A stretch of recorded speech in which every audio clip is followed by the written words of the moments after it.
Hello everyone, this is Emma with the Software Training Lab, and today we're going over Content-Aware Fill and Content-Aware Move.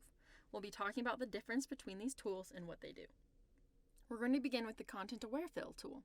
This tool works mostly when you have an empty area on your artboard, not just a blank part of your image. It will be indicated by the checkerboard pattern. You'll want to select this empty section first. Use whatever selection tool that works best for getting your spaces. I'm going to use the Magic Wand tool. The next part I can do two different ways. The first way is to go to Edit and then Fill. This will bring up a separate screen.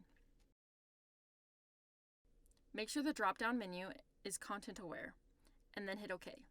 This will fill in your empty space the best that it can.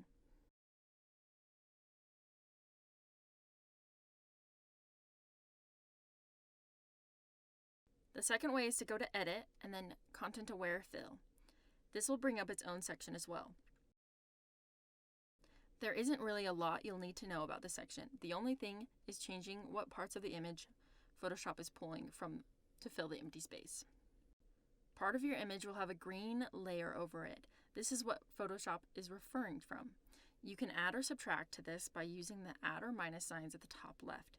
Make sure you're in the sampling brush tool or it won't show those signs at the top. And you can just click and drag to change the selection.